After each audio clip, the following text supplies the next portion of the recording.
ارتقائی تبدیلی آتی ہے، ٹھیک ہے. انقلابی تبدیلیاں نہیں ہیں قدرت کی یہاں. یہ جو ہمارا سفر ہے، آپ پانی کی ایک قطرے سے شروع ہوئی ہے تو انسان کی پیدائش تک وہ ایک عمل ہے جس میں سے گزرتا ہے انسان. پیدا ہونے کے بعد سے لے کے پھر اس کی زندگی میں مختلف سٹیجز آتی رہتی ہیں. بچپن ہے، پھر لڑکپن ہے، ایڈولسنٹ ایج آ جائے گی، اس کے بعد پھر وہ ٹین ایجر ہو جائے گا، اس کے بعد پھر وہ بالغ عمر تک جا پہنچے گا. یہ سب اصل میں ارتقاء ہے زندگی کا. ٹھیک ہے. اور وہ آپ نے درست فرمایا کہ جتنا یہ سلو پروسیس چلتا ہے اس میں انسانی ذہن کی کنسولیڈیشن ہوتی ہے، باڈی کی بھی اور ذہن کی بھی. اگر یہ انقلابی تبدیلی ہو کہ آج ایک بچہ پیدا ہوا تو چند دن میں ہی وہ بڑا ہو جائے تو کنسولیڈیشن نہیں ہوگی. یہ بالکل ایسا ہے. اس کی ایک ایگزامپل ہم یوں دے سکتے ہیں کہ آفس میں اگر ایک آدمی آتے ہی بہت سینئر پوزیشن پہ بیٹھ جائے تو اس کی پرفارمنس اس آدمی کے مقابلے پہ بہت کم ہوگی جو ایز جونیئر آفیسر آیا اور رفتہ رفتہ ترقی کرتے کرتے اس منزل پہ جا پہنچا. جس آدمی نے یہ ترقی ارتقاء کے ذریعے سے کی ہے اس کی پرفارمنس اور اس کی وزڈم، ٹھیک ہے، وہ اس آدمی کی نسبت کہیں زیادہ ہوگی جو through a stroke of luck directly آ کے اس سینئر پوزیشن پہ بیٹھا ہے. وہ انتہائی نااہل ثابت ہوگا. ٹھیک ہے. تو انسانی زندگی میں بھی اسی طرح ہے کہ ہم آہستہ آہستہ اس ارتقائی منازل سے گزرتے ہیں اور ہر گزرتے ہوئے دن کے ساتھ ہمارا جسم مضبوط ہوتا ہے اور ہم ذہنی طور پر زیادہ اس میں ہمارا مینٹل ہورائزن براڈ ہوتا چلا جاتا ہے. ٹھیک ہے. جو اس کے بغیر ممکن نہیں ہوگا. یہ فرمائیے کہ یہ جو تبدیلی ہے یہ انسان کی باقی زندگی کیا یہ بھی پروگرامڈ ہے کہ ہمارے پروگرام میں لکھا ہوا ہے کہ یہ اس طرح سے ہوگا اور یہ تبدیلی آئے گی، یا تبدیلیوں میں فرق ہے؟ بعض تبدیلیاں ایسی ہیں جو پروگرامڈ ہیں اور بعض ایسی ہیں جو ان پروگرامڈ ہیں، وہ ان کا پروگرام نہیں ہے اس طریقے سے. زندگی کی ارتقاء کی منازل جو ہیں وہ تو طے ہیں، اس کو ہم تبدیل نہیں کر سکتے. ایسا نہیں ہے کہ میں کسی بچے کو کچھ انجیکشنز دے کے یا میڈیسنز دے کے اسے وقت سے پہلے 20 سال کا کر دوں. وہ ممکن نہیں ہے. یہ طے شدہ پروگرام ہے. انسان کو اسی میں سے گزرنا ہے، بلکہ ہر جاندار اس میں سے گزرتا ہے. فرق یہ ہے کہ جتنا بڑا اس کا رول ہے یا جتنی بڑی اس کی جسامت ہے ان کا جسٹیشن پیریڈ بھی اتنا ہی لمبا ہے. ہاتھی ہے سب سے عظیم الجثہ جاندار اس وقت ہاتھی ہے موجودہ دور میں. اس کا جسٹیشن پیریڈ 2 ایئرز ہے. گھوڑا ہے اس کا جسٹیشن پیریڈ 1 سال ہے. انسان کے جسٹیشن پیریڈ 9 مہینے ہے. آپ ہاتھی کو دیکھیے، بہت طاقتور ہے اور بھاری کام کرتا ہے، عمر بھی لمبی پاتا ہے. اسی طرح گھوڑا ہے، بہت انرجی کا مالک ہے. انسان بھی دنیا میں سب سے سخت جان کوئی اگر چیز ہے تو وہ انسان ہے. تو یہ ارتقائی منازل تو جسم کی اور عمر کی یہ طے شدہ ہیں، لیکن جو زندگی کے دوسرے معاملات ہیں وہ مشروط ہیں ہماری کوششوں سے. جیسے رب تعالیٰ نے قرآن میں یہ فرمایا کہ انسان کو وہی کچھ ملتا ہے جس کے لیے وہ کوشش کرتا ہے. ٹھیک ہے. اکثر اس موضوع پہ بات ہوتی رہتی مختلف محفلوں میں، تو میں یہی عرض کیا کرتا ہوں کہ ہماری تقدیر کے 2 حصے ہیں. ایک تقدیر مبرم ہے اور ایک تقدیر معلق ہے. جو تقدیر مبرم ہے وہ بہت چھوٹا حصہ ہے، hardly 5 to 10% of our total تقدیر. ٹھیک ہے. باقی تقدیر معلق ہے. تقدیر مبرم کلیتاً رب کے اختیار میں ہے، جیسے ہماری زندگی اور موت، عزت اور ذلت، رزق، یہ سب اللہ ہی کے ہاتھ میں ہے۔ لیکن اس کے علاوہ جو چیزیں ہیں وہ تقدیر معلق سے تعلق رکھتی ہیں، وہ مشروط ہیں ہماری کوششوں کے ساتھ۔ ہاں، اس کے اندر ایک ضرور چیز یہ آ جاتی کہ یہ دنیا جس میں ہم رہ رہے ہیں یہ عالم الاسباب ہے، ٹھیک ہے، کاز اینڈ ایفیکٹ کی دنیا ہے، ٹھیک ہے، لیکن یہ کل کائنات کا بہت چھوٹا حصہ ہے، بہت ہی منیچر کہہ لیجیے، کائنات بہت وسیع ہے۔ جی، رب تعالیٰ کل کائنات کو چلا رہا ہے، اور کل کائنات جو چل رہی ہے وہ بڑی آرکیسٹرائزڈ ہے، ہر چیز اپنے وقت پر وقوع پذیر ہوگی۔ بعض اوقات ہماری کچھ ایفرٹس اس ڈائریکشن میں ہو جاتی ہیں جو اس گریٹر اسکیم آف افیئرز میں فٹ نہیں ہوتی، تو اس میں ہمیں کامیابی نہیں ہوگی، لیکن رب تعالیٰ اس کو کئی گنا زیادہ کر کے کسی دوسری جگہ ہمیں کمپنسیٹ کر دے گا۔ یہ ہوتا ہے ہماری زندگی میں، جی، ہم کوشش بھی نہیں کرتے، کچھ چیزیں حاصل ہو جاتی ہیں، وہ اصل میں ہماری اس ناکامی کو کمپنسیٹ کیا ہوا ہوتا ہے اللہ تعالیٰ نے۔ یا اکثر اوقات یہ ہو جاتا ہے کہ میں کسی ایسی ڈائریکشن میں کوشش شروع کر دوں گا جس کا نتیجہ میرے حق میں بہتر نہیں ہے، کیونکہ رب تعالیٰ عالم الغیب ہے، وہ ازل سے ابد تک کے معاملات جانتا ہے، اس کو بہتر پتا ہے کہ میرے لیے کیا اچھا کیا برا، تو میں وہ ایفرٹ کر رہا ہوں تو اس کا نتیجہ وہاں نہیں ملے گا مجھے۔ اللہ تعالیٰ نقصان دینا نہیں چاہتا، بڑا رحم دل ہے، بڑا رحیم و کریم ہے، تو وہ ان ایفرٹس کو کہیں اور کمپنسیٹ کر دے گا۔ ٹھیک ہے، تو یہ کہیں کہیں ہمیں زندگی میں، جہاں میں ایفرٹ کی بات کر رہا ہوں، تو یہ اس چیز کو ہم فیس کرتے ہیں، لیکن وہ ہوتا ہماری فیور میں ہے۔ اور اسی لیے جناب حضرت علی کرم اللہ وجہہ نے یہ فرمایا تھا کہ جب میری کوئی دعا قبول ہوتی ہے تو میں اللہ کا شکر بجا لاتا ہوں، لیکن جب کوئی میری دعا قبول نہیں ہوتی میں تو بھی اللہ کا شکر بجا لاتا ہوں۔ اب دعا پوری ہونے پر شکر بجا لانا تو سمجھ میں آ جائے گا، تو دوسری بات جو ہے وہ سمجھ میں فوراً نہیں آتی۔ تو آپ جناب حضرت علی کرم اللہ وجہہ نے فرمایا کہ میں اس لیے دعا قبول نہ ہونے پر شکر بجا لاتا ہوں کہ اللہ تعالیٰ نے میری ایسی خواہش جو میرے لیے اچھی نہیں تھی اس کو پورا نہیں کیا اور مجھے اس نقصان سے بچا لیا۔ ٹھیک ہے، اس پر میں شکر ادا کرتا ہوں۔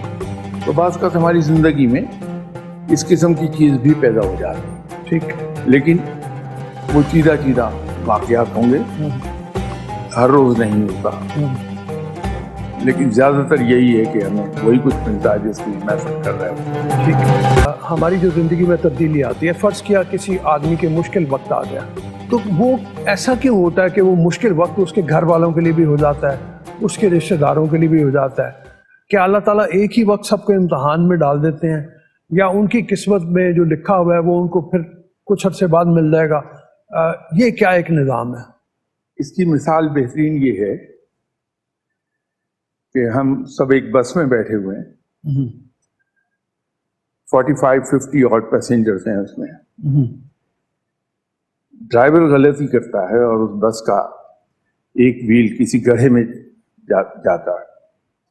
اب وہ غلطی صرف ڈرائیور کی ہے، لیکن جو جھٹکا لگے گا وہ پورے پیسنجرز کو لگے گا جو اس بس میں بیٹھے ہوئے ہیں۔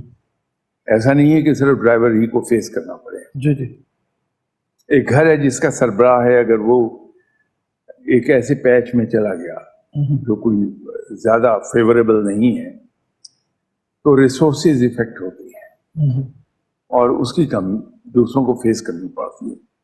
لیکن اس کے اندر ایک چیز اطمینان کا باعث بن جائے گی اگر ہم اس کو اس اینگل سے لے لیں کہ شاید یہ وقت زیادہ مشکل ہو جاتا تو جو میرے ڈیپینڈنٹس ہیں ان کی تقدیر کی وجہ سے مجھے وہ دقتیں فیس نہیں کرنا پڑ رہی جو مجھے دوسری صورت میں کرنی پڑتی. ٹھیک ہے. آپ امریکہ وغیرہ میں پڑھے ہیں, یورپ جاتے رہتے ہیں, وہاں آپ نے ایک چیز ٹی وی پر نوٹ کی ہوگی کہ کوئی بچہ گم ہو گیا, نیکسٹ ڈے پولیس نے اسے کسی جنگل میں سے ریکور کر لیا. تو ٹی وی پر وہ بچہ جب آتا ہے تو اس سے اینکر ایک سوال پوچھتا ہے کہ یو اسٹیڈ ان جنگل, ہاؤ واز یور نائٹ. تو ایک چھوٹا بچہ وہ ایک جواب دیتا ہوا نظر آئے گا آپ کو, اٹ کوڈ ہیو بین ورس. یہ چیز اس کو اس رات کی جو تکلیف اس نے کسی درخت پر بیٹھ کے گزاری ہے رات, اس کو کم کر دیتی. ٹھیک ہے. کہ معاملات اس سے بھی برے ہو سکتے تھے, لیکن اللہ تعالیٰ نے مجھے چلیے اتنا ہی کمفرٹ دیا کہ مجھے سیفٹی تو مل گئی درخت چاک پر بیٹھ کے. تو ہماری زندگی میں بہت سے پہلو, ہماری تکلیف اس پہلوؤں میں ختم ہو جائے یا ایٹ لیسٹ کم ہو جائے اگر یہ پازیٹیو ایٹیٹیوڈ ہم لے جائیں. ٹھیک.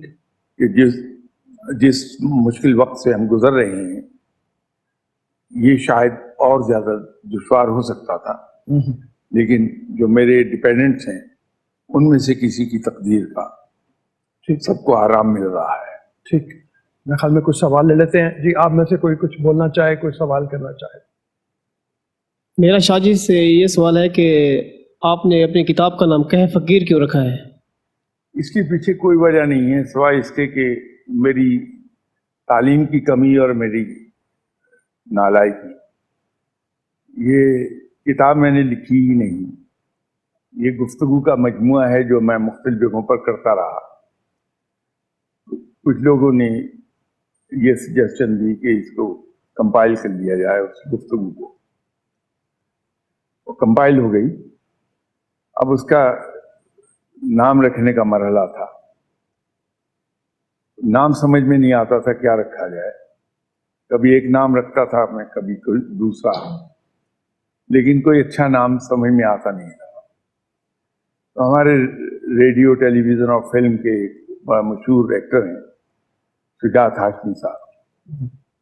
ایک دن وہ تشریف لائے ہوئے تھے میرے پاس, تو انہوں نے مجھ سے ذکر کیا کہ وہ اپنا ایک نیا کالم شروع کرنا چاہتی ہیں اور اس کا نام کہے فقیر ہے.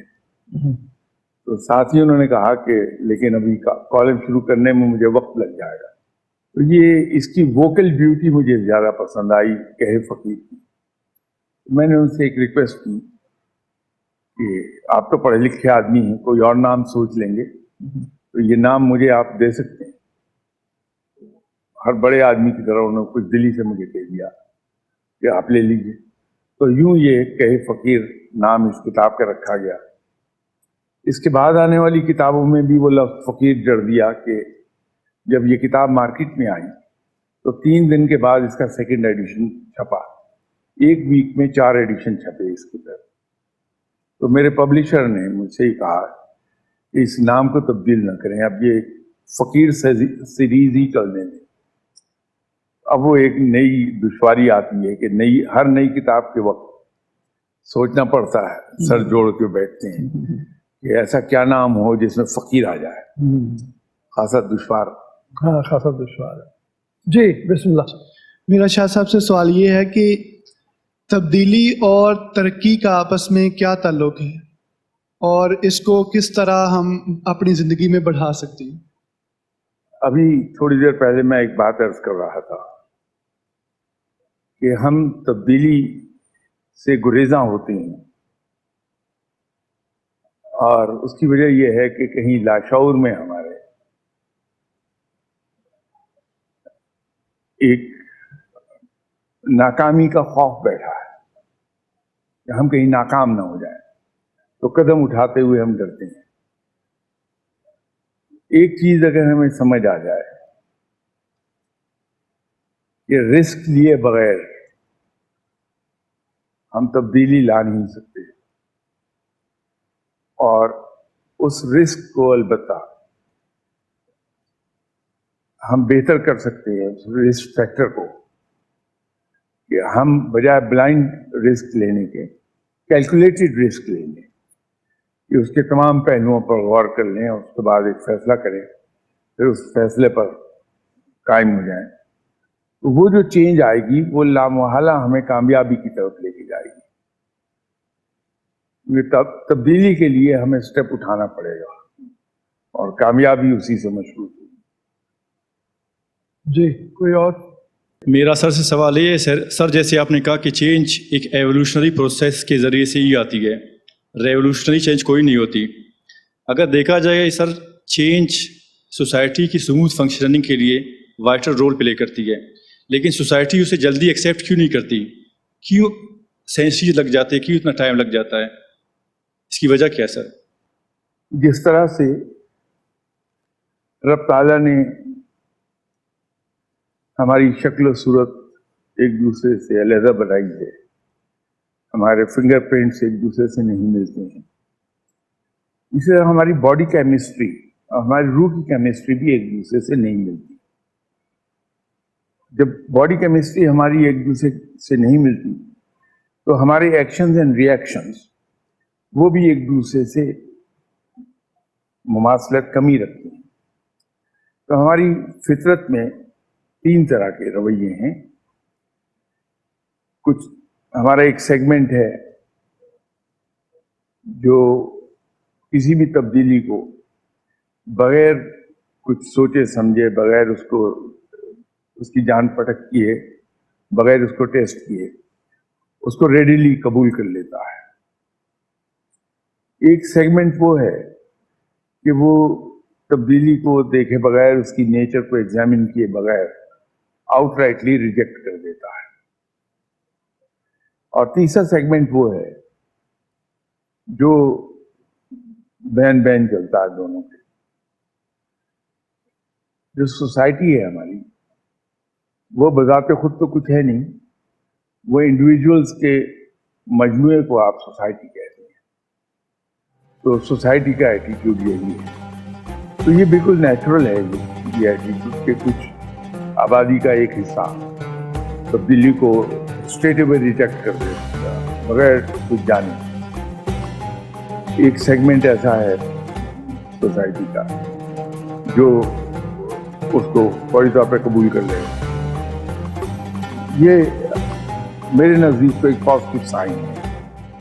زندہ سوسائٹی، لیونگ سوسائٹی، یہ اس کی نشاندہی کرتا ہے اور یہ ایک چیز اور بتاتا ہے کہ ہم ذہن کو اپلائی کرتے ہیں. جی میرا شاہ صاحب سے کوشچن ہے، تھوڑا سا براڈر پرسپیکٹیو کے اندر ہے کہ آپ تبدیلی کے متعلق بات کر رہے ہیں. جیسا کہ ہمارا سوشو اکنامک سسٹم ہے کافی مستبدانہ، ظالمانہ اور استحصالی سسٹم ہے، تو ہمارے حالیہ وقت کے نامور جو ادیب ہیں، مفکر ہیں یا سو کالڈ انٹلیکچوئلز ہیں، تو وہ ہمیں اس چیز کو اس طرح پیش کرتے ہیں کہ یہ جیسے کوئی ڈیوائن ول ہو، نہ کہ ہمیں موٹیویٹ کرتے ہیں کہ اس کے خلاف ہم جوائنٹ ایفرٹ کریں.